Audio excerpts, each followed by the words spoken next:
right, is it recording? All right, awesome. What's up, guys?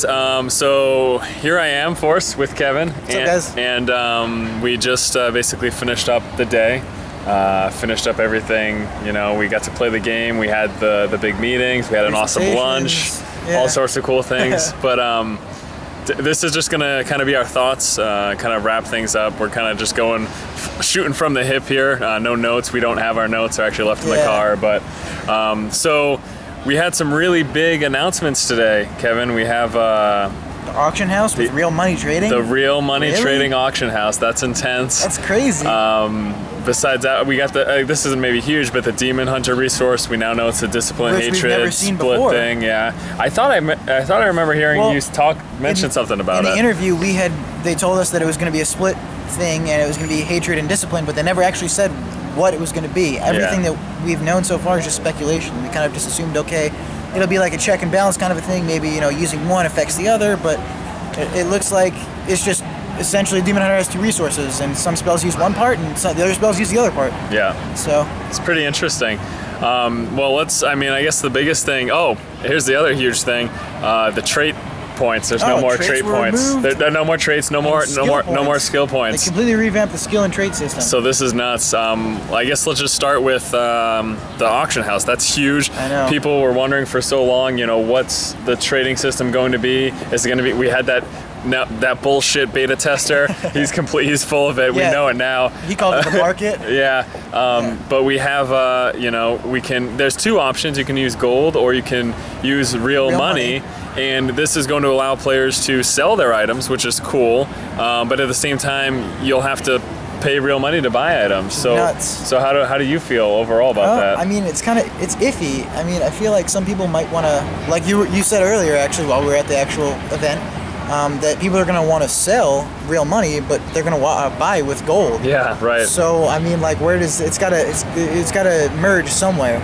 I mean, I don't know. It's just crazy to think about. I mean, one of the podcasts we did, I think it was 2 ago, not the last one. The one before that was talking about item stores and Blizzard's relation to them and how they could potentially make money. I mean, it's kind of around the gist of what we were talking about. But I mean, instead of Blizzard having stores, everybody has their own store essentially. Yeah, the individual player has their own store, which is cool. I think it's really important to note that they said specifically they won't be putting up items to sell. They're not going to be selling gold. Blizzard won't be selling gold. Blizzard won't be selling items. This is player driven.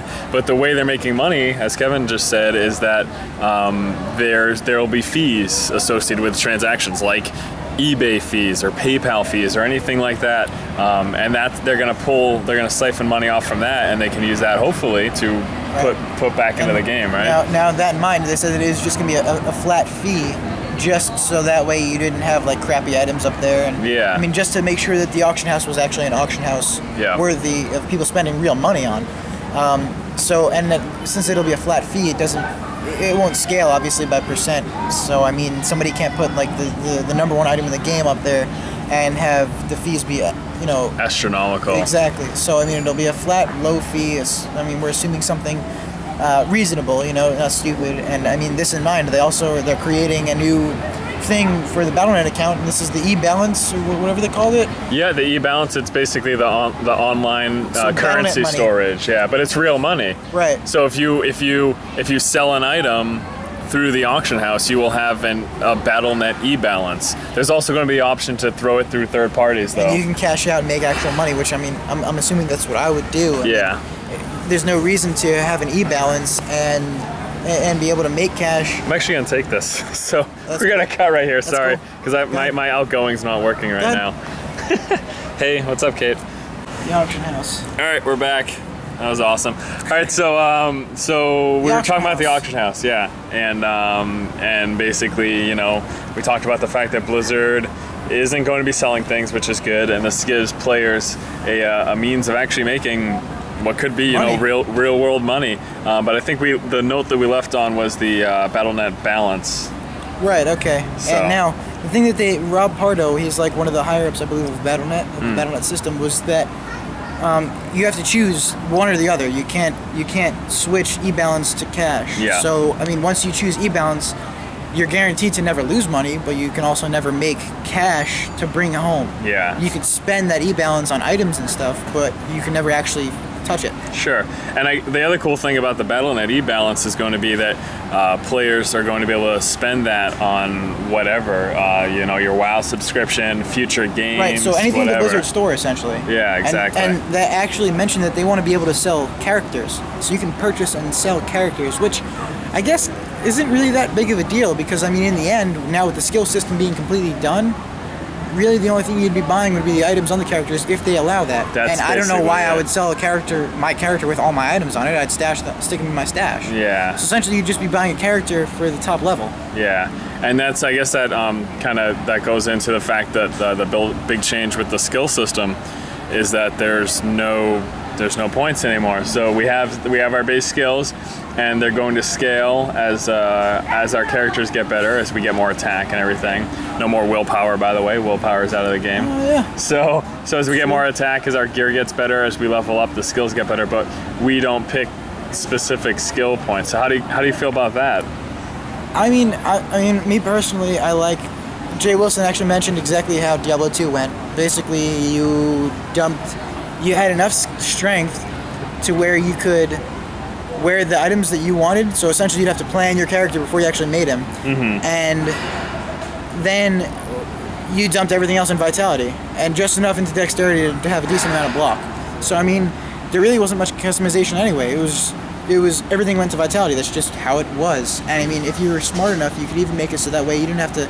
You could dump literally every single point into vitality. I mean, like my Necromancer, the last character I built, I figured out that once I unlocked certain gear, because it was based on level, it added a strength, so I could use the rest of my gear. So I didn't have to. I put every single point into vitality. Yeah. So I mean, I'm kind of glad that they're taking away the customization from that aspect of the game, because it really was much customization to begin with, and they're just having it do it automatically, which is good. It means I can focus on doing other stuff. Yeah. The other thing too is that the traits were removed, and we now have passive skills, just active skills. 6 active skills now instead of what was once 7. So we've got the 6 active skills, and then we have the 3 passive skills now. And I wrote down, I'm sure we'll go into details to the exact level distribution. I know that passive are like at level 10, 20, and 30. Yeah, passive 3 were 10, 20, and 30, and then the active skills, I guess we can call them. Yeah. You get 2 at level 1, and then you get it at 6, 12, 18, and 24. But I think right now, basically, what this is going to allow us to do is that, the fact that we don't have to, spend 20 points in Magic Missile means that if we want to change our build, I mean, there's no more respecking, because there's nothing to respec anymore. There's no more, you're not dumping points in any skills. They stay how they are, and they're modified by your level and your character's power. So what this means is that we can be very versatile, and we can just change in skills in and out whenever we want. You know what I mean? Exactly. Which is why I was saying before that if you buy a character off the auction house, you're just buying gear. Yeah. Well, just a high-end character even, because if it doesn't come with the gear. Yeah. Because like Dennis was just saying, you can easily swap everything. Yeah. So that I don't know. There's definitely people are going to be crying in the comments right now. There's going to be lots of people very upset about the fact that there are no more talent points or no more skill points. But it's just it's their philosophy design, and I think the biggest thing, and this is actually really good, and once we put up the interview with Jay Wilson, people will see that as well. He mentioned that they found through testing that whenever someone, they would start off with Magic Missile, and they would go to, what was the other spell that he mentioned? Arcane Orb.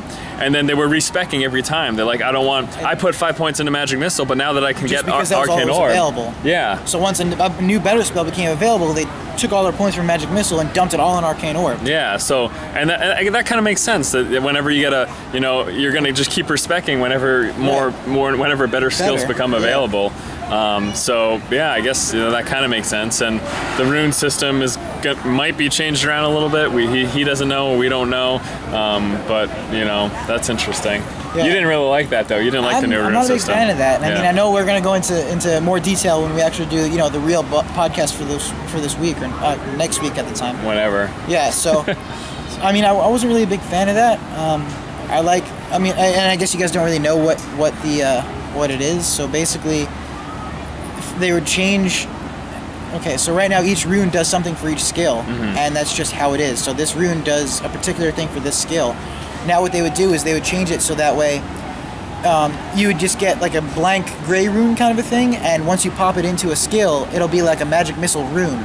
And then that rune will have you put it in a magic missile, stats, and it's permanently for magic missile, and it can roll random stats. So maybe it'll do 5 attack, 5 plus 5 health.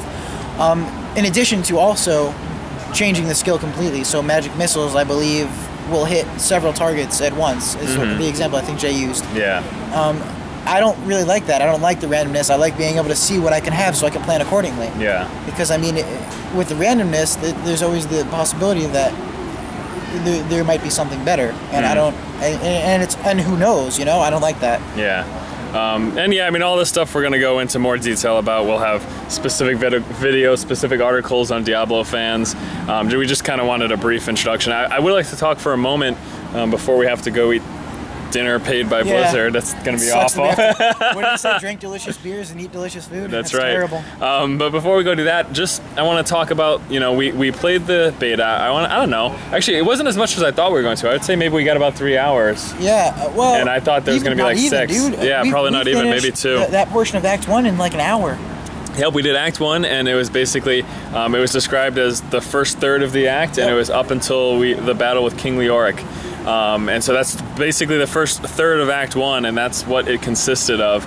And we did that twice, pretty much. Yeah, we could have done more, but we were screwing around. Yeah, well, and then also just trying to figure everything out. But I guess let's just talk about the gameplay and what we saw. Now they added the banner system, which that's I think awesome. is cool. That's BattleNet related. It'll be like your representation on BattleNet, and it'll be tailored to your character. Whatever achievements you have, it'll be signified there, and then you can also customize it yourself. But something I really liked about the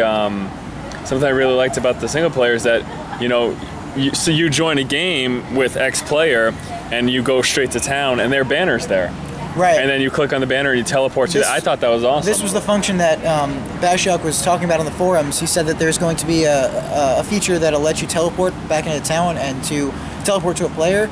It's kind of like a town portal, but it's not exactly a town portal. So essentially, you click on his banner, and his banner is completely customized by him, so there's no way to confuse it with somebody else's. So you click on his banner, it teleports you to him, and vice versa. After one of the quests with Blacksmith, you get something called the Stone of Recall. And again, we're going to go into much more detail later, so don't worry. But the Stone of Recall is essentially a Hearthstone with an unlimited cooldown. So I mean, you do that, and it teleports you to town. You can go right back into a portal, but only you see that. So it can't be used for rushing characters, it can't be used for anything like that. Though I mean, that's also possible, which I'm sure we'll talk about. But I think something else to note too is that we have a teleport now. The Stone of Recall. Yep. We have the Stone of Recall, which is basically like an individual character teleport, maybe like a Hearthstone. Wow! Oh my God! But there's really no need to go back to town anymore. We have the Salvage Cube, the Nephilim Cube, and then we also have... they introduced, the Cauldron of Jordan. The Cauldron of Jordan. Allows you to sell stuff right from your inventory. Anything you want, you can sell right from your inventory. So that means they removed the Scroll of Wealth because now it's not necessary. Yeah. So there's basically, besides for quests that require you to go back to town, there's no reason to go. I can't think of one. Well, there's no artisans crafting. But besides artisans, right as of this moment, I can't think of any reason to go back to town. So this is really. I mean, other than to stash something or craft or a quest, there's nothing. I mean, you don't have to go back to heal or anything. Yeah. I mean, although I guess you could, but I mean, you don't have to go back to sell items, to purchase items. I mean, again, you could, but it's unnecessary. Yeah. So I mean, it just means you can potentially spend more time out playing Diablo. Well, I think that's going to be the idea, is that they want us to be really immersed in the gameplay and not feel like we have to go back to town every 5 minutes, which was the case when your inventory keeps filling up. Exactly. You know what I mean? So that's pretty cool. But what else was there in the gameplay? I know there were some big gameplay points that can you think of anything about just your experience while we played today? I mean, there was a lot of cool things that I noticed. The waypoints really stand out. Waypoints stash, are cool. There's only an account-wide stash. There's no personal stash, and the stash is tremendous. It's Yeah. literally tremendous. Like, you guys will not understand. I mean, I'm pretty sure we have screenshots in the press video. It's a big gold dump too. You basically unlock tabs by spending gold. So it's kind of like a guild bank in WoW. You have to, or even a stash in WoW, or a bank in WoW. You have to purchase more slots, but it comes with a little bit. Yeah. I mean, that's awesome. What you mentioned the waypoints too. So when you join a game, if you join your friend's level 25 and you're level 20, you join his game, you automatically have access to all of his waypoints. So if he's ahead of the story, you can just go straight to him. So you don't have to, town portal someone back. Although the town portal, as we knew, it isn't there anymore. It's just the Stone of Recall, but. That's it. It's so simple now. They're making it so that your friend joins and he'll be right with you no matter what. So the party leader is who sets where you are in the game. So potentially this could be used to exploit and rush the game. Yeah. But well, I think it seemed like they were okay with rushing it. Yeah. Well, when I asked Jay Wilson about that, Jay Wilson basically said, "Sure. I mean, if you really want to, all you do is lose out on storyline. They set a restriction on the amount of experience you earn."